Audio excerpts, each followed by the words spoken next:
officially I'm recording. Gonna get some light for you. I'm gonna get some better light for you. I apologize. You know what? I'm actually just going to use the audio for this for the podcast. So obviously it's nice to lovely to see your face. But I brought it anyway. There we go. Thank you. All right.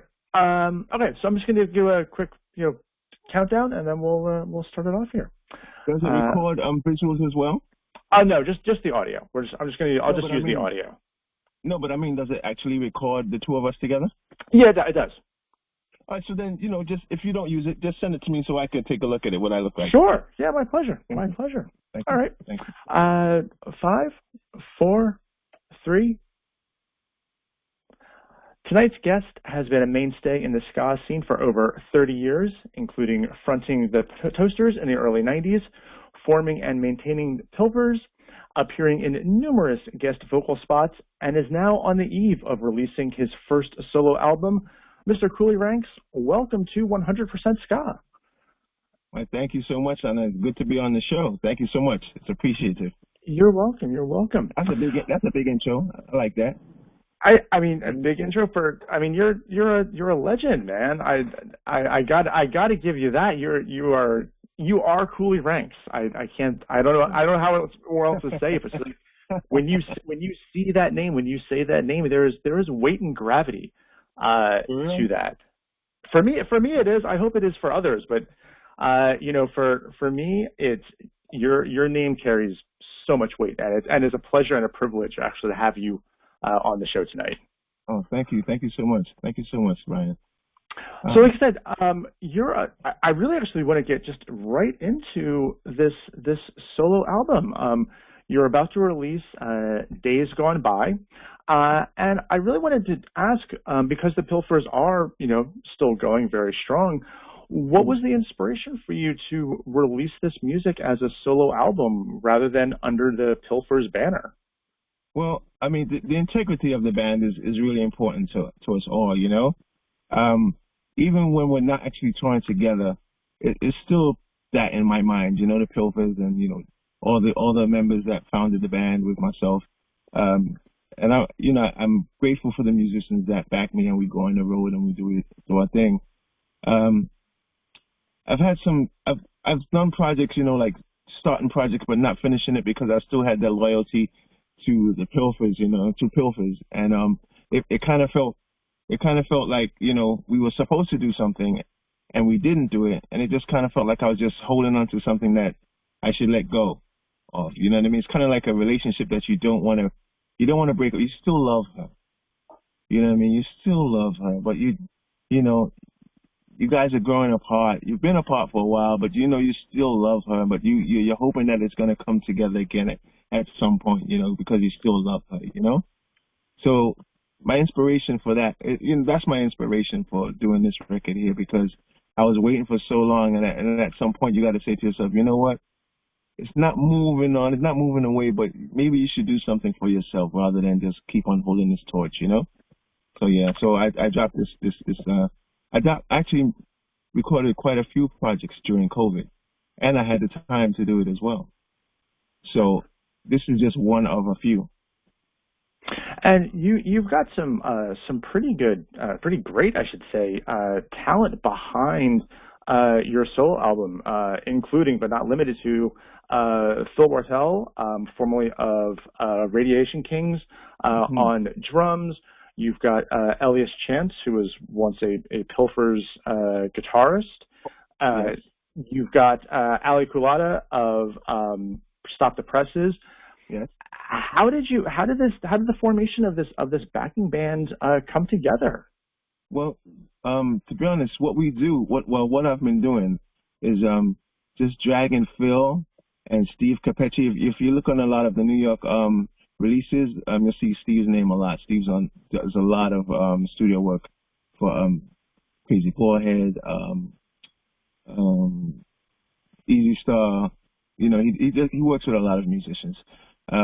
Steve used to play bass with me when I went on the road in the beginning with Phil. So that's a package deal. You got Phil, you got Steve. They just play well together. So I dragged them into the studio And then we just start doing, I don't tell them what we're going to do because I'm on the cuff anyway. So I drag them in the studio and then we just start running tracks, just start running rhythms and stuff like that. I always have stuff. I got my phone, right? So my phone acts as my personal studio, which is just a dictaphone. So I hum a bar or two of a bass line that I want, or I have a pattern that I want, and then I just give it to the real musicians, So then we formulate some songs, and that's what we've done. We've done quite a bit, and there are some tracks. Oh, well, that's the next project. I won't talk about that one right now. But so we've done that for quite a while. And when I got Ali was locked down too. Everyone was locked down, So Ali was locked down. So I called up Ali and said, "Yo, Ali, I need some keyboards on this." And I said, "I need you to sing on this one too. Could you just do this?" And so we did a trial and error. She sang high, low, high, mid range, and then I picked out the best sounding one that I liked, and I put it on the songs. I also got doped up dollies. I got those. You didn't mention them. I have doped up dollies on one of the songs. You haven't heard that yet, but that's when they first sang it. It was a fast ska track, so they sang to it all fast. How they were supposed to sing it. But I broke it down in a different way. That when they hear it, they're going to be very surprised. It's not even the song that they realized they were singing before. It's nothing in the manner of which they sang it is how it's being played and manipulated in the song. It's good. And I won't. There's another project, but I've got quite a few people. I was working with quite a few people during the lockdown because no one was doing anything. So we're just swapping files back and forth. So yo, you want to do some this on that?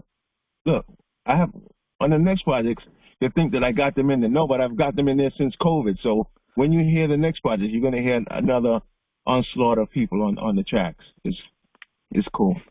Yeah, I mean that's really one of the things that I've really found so fascinating about the quarantine and the lockdown is just how much the musicians that are out there that have been separated, they're all by themselves, have found ways through technology, which is amazing, to continue to collaborate and create music and still to find that creative outlet. So I'm just listening to how you're describing it, and we've heard 2 preview tracks so far from the album. I'm just so excited to hear the rest of it. Just based on this description. Listen, I'll tell you what else too, which you didn't mention. You may not know. I was in Jamaica for a while. Every winter time I usually go to Jamaica, and I was in Jamaica during the COVID. I flew to Jamaica and I got a few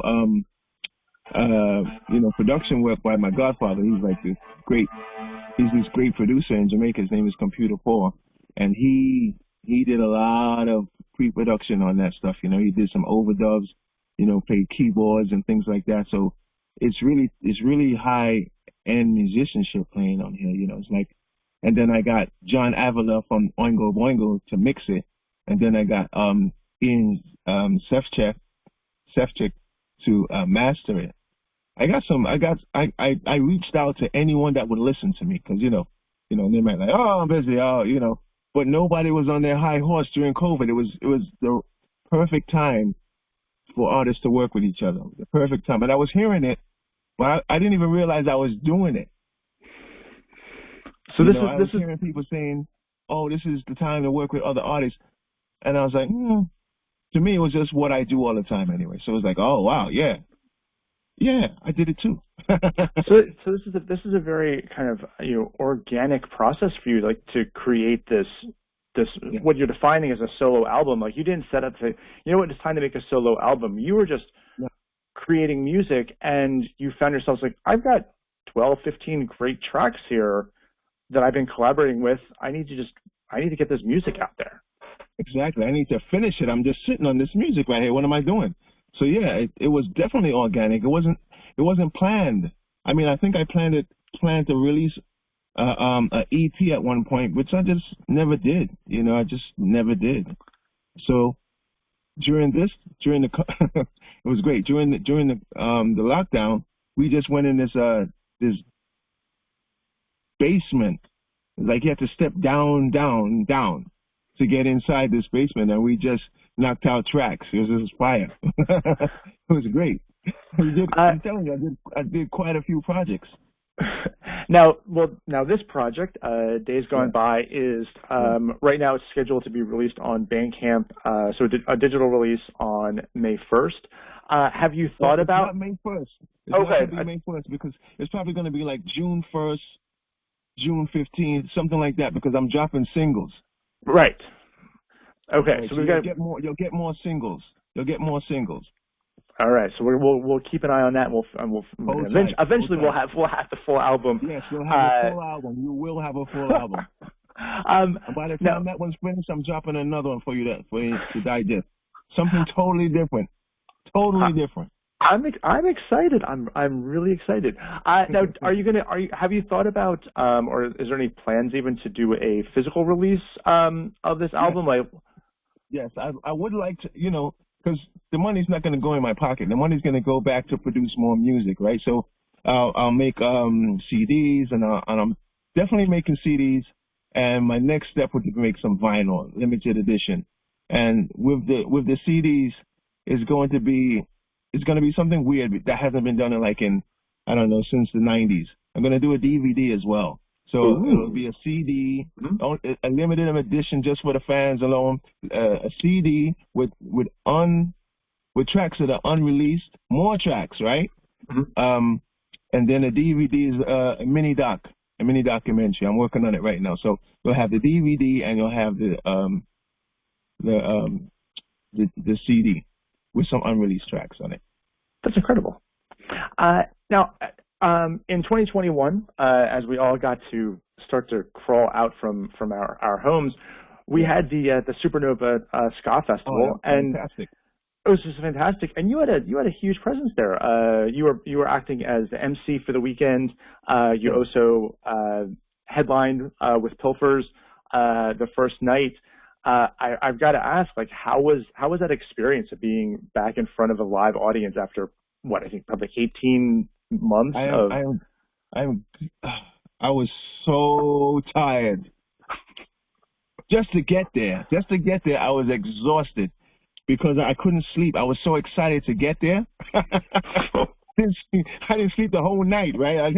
I was so excited just to be there. So I didn't sleep at all. So when by the time I got on the stage, it was I think it was like a 6 or 7 hour drive. Mm-hmm. We didn't come the night before. We came that day. Silly of me not to think that. I should have reserved some energy. But we drove that day, and you're seeing everyone around, all of your friends, and you're so excited, and you're just in the moment and everything. And then to perform again. So I was really tired. My performance was lacking, I'm sure. But it'll be better next time. I didn't notice. I don't think a single person there noticed. Oh, well, me, I'm like, I noticed. I know my energy level, and I think it was very low. But after that, when I was hosting and everything, that was fantastic. I mean, I missed a few cues, but I ran up there and I made it up anyway. Definitely one of the biggest platforms I've been on, and in that position that you said that I was hosting and headlining, it was amazing for me. It's like it felt like I just got my flowers. That's you know incredible. what I mean? Because I usually feel like I'm unappreciated, unacknowledged, and that's just probably me because I'm not amongst people that like ska. You know what I mean? It's usually because I'm just at home. You know what I mean? I'm at home where I'm just Coolie at home. You know what I mean? I'm not like Coolie Ranx. You know what I mean? You need to come out to more shows. We would laud you with praise and accolades and beer or whatever you need. Maybe it's fine that I just don't know. You know what I mean? Maybe it's just fine that I'm just like this little guy back here. We'll keep you grounded. Exactly. Okay. Totally. All right. Well, when you are at Supernova, maybe we can put some praise on some others. Did you see any bands for the first time that you were like really excited to see? Oh yes. The band from Mexico. What's the band? Adhesivo. Oh my God. Fire. fire. Love that band. Oh, fire. Then I was blown away by Hub City Stompers, and they brought out the Squaydats. Mm-hmm. Their set was fire. Their set was fire. And Stop the Presses, I love their set was fire. 2:30, 2:30 was great. Johnny Bravo, Mr. Kingpin, set was fire. Catbite, of course. Loving Paupers, that's my one of my favorites. Who else? Who else is there? Who else? Slackers. Slackers was great too. Slackers was great. I mean, all the bands. I'm gonna be honest. I just have a little favorite ones that I like, and some I haven't seen live. But all the bands were on 8 cylinders, firing it all at the same time. It was great. That was the best thing that I've seen in ska since New England Ska Fest. All the bands congregated. Oh, Hepcat. Hepcat, of course. Yes. It was, listen. Like I said, it was just fire. It was good to be alive. It was good to be alive those 3 days. Yeah. Yes, it was. Yes, it was. It was very, I think, very cathartic for so many of us just to be amongst each other again. Yes. And to see all the bands we love in one place. Mm-hmm. And it wasn't just one genre of ska. It was all the branches, which was Yeah, it's just like the shows of old. It was like let's bring in this. Mustard Plug's fantastic. They're going to be actually playing in New York again. They're playing on the 22nd with Stop the Presses, and Mephistopheles is going to be there. They didn't bring us in. We're going to be playing with them in May in Michigan, so we're going to see them there. Maybe I should come out and hang out with them. Yeah, you should. That's going to be a fun show. No, I've been a fan of yours since like the early '90s, when you were first with the Toasters. And one of the things one of the tracks that really caught my ear was one of your first guest vocal positions on with Eastern Standard Time when you did the track Mad Dog, which I really just love that track. And you've continued to sing that song with them live when your paths cross. Do you remember how that collaboration is ways back, but do you remember how that collaboration originally came to be? I believe my girlfriend used to live in D.C. So that's one thing, right? So I'm in D.C. and I think James called me to come to the studio, and I just they just played the track and I just sang it. It was like no time, just off the top of my head, and just sang it. And I think during that same period of time, I did the Pie Tasters songs too. I did 2 songs for the Pie Tasters. I think it's all within the same time period. I'm not sure if it's the same day, but it's definitely the same time period. Where we just, I just happened to be in D.C. because I was going back and forth from D.C. to New York. Yeah, definitely. Yeah, James and I was real cool. James and I was really cool because I know James from his other bands. Mm-hmm. Was he in Checkered Cabs or something like that? He might have played with the Checkered Cabs. He was in the Skunks, who are also at Supernova. That's the Skunks. There you go. Yes, they had a reunion too. That's right. Yeah. Huge show. It's huge. It's like you almost forget how many bands were there, right? Yeah, there was so many, man. I could call it but as I said, all the bands were on fire. It was like one of the best things I've been involved in a long time. So if when you went in to play with Eastern Standard Time and they just started playing and allowed you to kind of riff, that's almost like going back to your dance hall roots. We're just like here's the track, go for it. Just do it. That's exactly what happens. I mean, even to this day, when people invite me to do their songs, it's usually just their freestyles that I turn into a song. So, thank you for the opportunities. It's just, because I'm used to doing freestyles because you have to. In the dance hall, they say that they have this saying. Well, they used to have this saying when sound systems used to have MCs. The MC you could not select the track that you wanted. The theory and the mentality was any rhythm. So any track that plays, you got to be able to spit on that track, and you're not repeating what you said before. You got to come with something totally new, and yours. So when they throw these tracks at me, it's just I've been taught that way. Mm-hmm.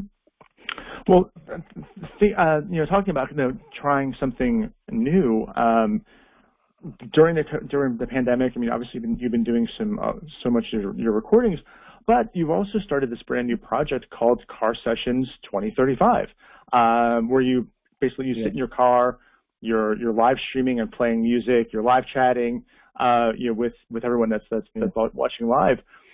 I can probably imagine what the obvious answer is, but what was the spark to kind of create that project and start doing that? I was in the house. I had moved from the Bronx. I had an entire house. I moved from the Bronx and I moved to Harlem, and I moved in with my wife, and she has a co-op, and there's certain rules that you can only play music at a certain time. I wasn't really too privy to the rules, and I didn't have my sound system in the house, and I was jonesing for some music. So I just came in my car and I turned on the CD player, and I still had some CDs in the back of the car in a box because I just finished moving, right? So I had a box of CDs in the back of the car, and I just went and got the back of the CDs and started playing and reminiscing. Oh man, I haven't listened to that CD in years. Oh, this artist right here. And I said, let me just turn on my live, because this is the heights of the pandemic. This is like day 2, 3, something like that. Yeah. And no one is supposed to be outside. The streets are empty. Even the birds are gone. It was just like the ghost town. The same ghost town, like these guys were singing, like the Smiths were singing. I walked the streets and there was no one outside. Everyone was afraid to even breathe the air. So I came outside and I braved it, and I turned on my live and played some music, and I just started rocking out that way, and it just blossomed into Car Sessions, because people were responding. Everyone was in the house. Mm-hmm. So what not to do? What best to do is just watch this fool on the screen here, playing the music that we know, and I know who he is. Let me see what he's up to. So that's what we did. That's great. And did bands start like sending you music once they started gelling onto this idea of like, oh yeah, like Coolie's is doing this music every single week. Like I got it. Let me send him some tracks to play. Yeah, I think I was doing it every day for a while. I don't know if I was doing it after. I mean, but it gave me something to do as well, because remember, there's nothing going on. Yep. So I look forward to coming outside and talking to people. That was my way of communicating and staying, alive. It was great, and people would respond, and then people would send me their tracks, and then I'm like, yeah, let's do this. And then it got to the point where, you know what, I can't make this just about everyone that's established. I got to find new talent as well. Let them get a chance to get on this platform as well. So I started reaching out to bands that I found on Instagram, and I sent them, hey, listen, I'm doing this, da-da-da, this is what I need from you, da-da-da. And then I figured out how Facebook works, as far as permitting you to play videos, permitting you to play songs. So I figured that part of it out so they don't set my show up all the time. So and was there any bands that like you found through this that you were just blown away by, that you gotta like say, oh man, I gotta make sure everyone knows about this band? I think there were quite a few. Some bands from England that I found. I found quite a few bands from England. I found some bands from South America. I found quite a few, and I'm still finding more. Finding more every day. It's really fantastic just how many bands are out there. Like when you start digging in and going through the whether it's like Bandcamp or just like doing searches, how much of a vibrant ska scene there is out there on an international level, and that's something here's another thing. Let me jump in for a second. After I did the Car Sessions, I then began to host Supernova Saturday nights, and then we did a 12-hour, maybe 15-hour bandathon, or what would you call it, like a marathon. Right? Mm-hmm. So when we did that, we had over 150 bands from all over the country. You know, there were acts that I had never seen, never heard of, never knew anything about them, and they were on the show. So I contacted those bands as well because I thought they were amazing. You know, I contacted them and I appreciate it, and I thank them for being on the show. We raised about 15, maybe 18K for the Alpha Boys Institute in Jamaica, you know, the home of a lot of the ska musicians that came from out of there. And from there, I found a lot of those bands on that list as well, and I contacted them, and I brought them on the show too. So it was a few things that were happening at the same time.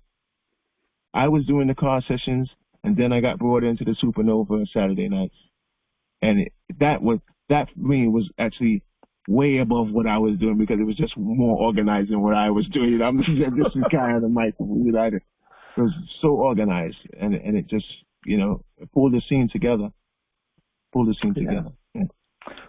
Well, now that we're all able to see live music again and perform live again, and bands have been doing this for a little while now, and hopefully, you know, we will be able to continue to do so. Do you see yourself going out either locally or even on a little tour as Coolie Ranx, the solo project? Like, will you be out there performing these songs, your new material live? Absolutely, because the band that I have now can play both of the songs, both of the material. So, I'm not playing Coolie Ranx when I'm with Pilfers. Pilfers is just gonna be Pilfers stuff, and Coolie Ranx will be Coolie Ranx. Nice. Because I mean, I wanna show Pilfers. The beauty with Pilfers is that we blend a lot of musics together. But I think what I'm going to be doing, I'm going to be doing first offs. So this is my first solo record. Then I'm going to do something first that I never did before again with the next one, and keep on doing first because I haven't done it. I mean, you've never heard me on a real reggae track, just doing reggae. So yeah. I'll have first. We're gonna hear it eventually, or soon. Yeah. Sooner than we know, probably. Yeah. But it's, you know, we're in talking about Pilfers. You know, you're touring. You're going to be out in Michigan. I think you're out in Pittsburgh. I think it is for the Steel City the fest. Right. Is the official Pilfers band working on new material? I think the last album came out 6-7 years ago at this point. Honestly, the guys, we had a discussion the other day, and I don't know if that's gonna happen anytime soon. But what I can tell you is that I'm gonna drop a Pilfers single very soon. All right. Well, we will look for that track very soon. Maybe 2 or 3. Oh, nice. Okay. All right. So we're gonna make it a 7-inch out of this at least. Yeah. Maybe I can get an EP. I know there's steps that I haven't looked up on. So. Okay. Fantastic. It could be something like that. And lastly, since I'm thinking about what to have for dinner, what is your favorite meal to cook? I'm horrible at giving my food a name. Okay. My dishes don't come with a name. I just do fricassee. Okay. So I fricassee this, fricassee that, fricassee this. I don't. My friend used to come over and he used to look at my pot. He was like, "Yo, Rankin, what's that, man? What's that, man?" Rankin, because my food has no name. You know, it's just like I throw a little bit of this, a little bit of that, make it happen, boom, boom. Then I got a fricassee nice pot. But I enjoy ackee and saltfish, yam and banana. Plantain, those kind of Jamaican foods, you know, but I'm not a good cook at cooking that stuff, you know. I leave that for my wife, let her do that. We've got a pretty decent Jamaican place here in Jersey City as well. Yeah. So if you ever find yourself in downtown Jersey City, I'll take you out. Okay. Yeah, I think I might be in Jersey. I'm gonna be in a different part. Shout out to Asbury Park. I'm gonna be out there. Oh, maybe I shouldn't say that. Forget it. All right, I'll edit that out. Forget it. Yeah, edit it. Thank you. Well, Coolie, thank you so much for joining me on the show tonight. Really, the best of luck with Days Gone By. I'm really excited to hear the rest of the album. to see you performing live again, and maybe if you come out and join us, we'll all buy you a beer. Ah, that'd be great. Thank you so much. A Guinness. One Guinness for Coolie coming up. Yeah, thank you so much.